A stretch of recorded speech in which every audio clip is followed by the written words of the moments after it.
This is hopefully going to be a little bit interesting because all of us, including me, from time to time in our lives, think that we come up with something that's profound. And once in a while we write it down. And when we write it down, we put it away and maybe go back to it weeks or months later or years later, and it's pure rubbish. But at the time we thought it was profound. And sometimes we write something that even later has stood the test of time. However, we later learned by reading some book that somebody said the same thing exactly and better. So it really isn't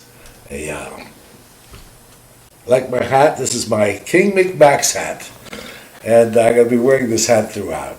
We'll go into it later. Anyway, I had a thought a couple of years ago when I was 75, and I passed it on to my friend Randy's darling boyfriend, Ben McIntosh. He says, "Howard, why don't you write this down?" So I did. And I've gone back to it several times, and I'm going to explain and read smart and dumb, wise and foolish. And it's been a help to me, and to me it's true. I'm going to read the preface that I wrote to Ben. This is really in the form of a letter to him. And it says, "As I write this, I continue to unfold its concepts in my mind. After 75 years, I still learn things that help me understand. And in this case, the thesis was not taught to me. The thoughts are my own. They ring true. I believe they have merit and value. And Ben, you can keep them if you like." Smart. For the purpose of this writing, let's define smart as one who can process information in an exceptional way, one who can digest concepts and critique them in depth. A smart person. Dumb. For the purpose of this writing, I define dumb as pretty much the opposite of smart. They may think North Carolina is just above Maine. They won't be able to tell you as a rule what the name of the vice president is, or to be able to quickly figure out simple mathematics like 2 and 2 is 5, of course. Wise. For the purpose of this writing, we can consider wise as a quality that allows one to perceive the consequences of an action in advance. Though the perceptions can't always be accurate in advance, the wise person's vision of the consequences of an action is usually the basis for their actions. For example, if I were wise, which apparently I am not, I wouldn't have eaten so much and would not have such a big tummy as I have, because I knew that by eating a lot I would have a big tummy. Foolish. For the purpose of this writing, foolish is the quality that leads one to unfavorable actions, actions which may be damaging to themselves and others. Regret is a frequent state of mind for foolish people. Though they may be able to perceive the consequences of an action, the perception of negative consequences is not a strong deterrent for their actions. I don't know very much about genetics, but I feel that genetics play a part in smart. On the other hand, I believe wise and foolish are acquired. The very young exhibit signs of being smart or dumb. Wise and foolish traits, to me, seem to come on later in life. How often we're surprised by the actions of people we know. We say, "How in the world could he have done such a thing? He's too smart for that." Whatever the incident is in this case, we did not realize this person is smart and foolish. Had he been smart and wise, there probably would not have been such a question. We're frequently confused by others' actions because we don't consider this concept.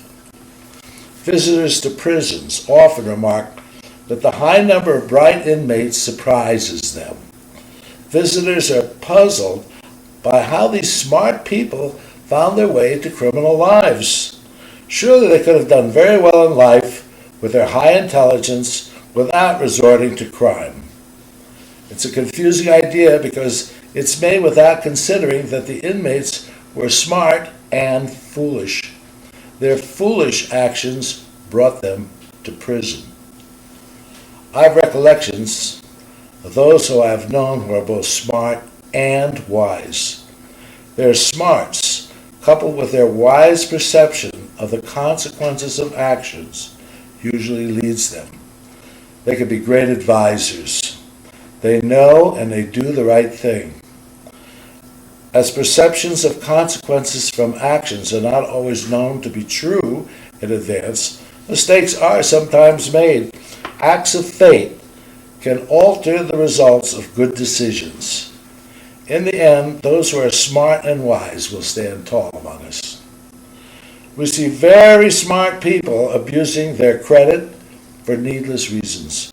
We see smart people who smoke, abuse drugs and alcohol. We see smart people who are obese. We see smart people who cheat, not me. We see smart people who abuse relationships. We see smart people at casino tables who lose too much money. We see smart people who neglect priorities. I could go on. But the point is made that those who are smart and foolish can be expected to take poor actions. In considering this idea, one should not be puzzled by those sorts of actions from smart people. They're just the result of being smart and foolish. Of course, there are degrees of smart, dumb, wise, and foolish. These are concepts that deal with the mind and not the body. We should not expect any human trait to be uniform. Considering these elements will be an aid to clarify the reasons many actions are taken and to reduce the confusion we have in understanding them. So this is not exact. Dumb people need not be foolish. I pondered many times on how dumb people survive in life. I think it is through wisdom that many do well. They raise families, own homes, they enjoy many of the amenities of life. They can be fulfilled and content. All may respect them. They are dumb and wise. Though lacking in sophistication, many seem to have an honest joy of life. They're helpful. We don't want to be in that category that I call dumb and wise, but I'm really not quite sure why.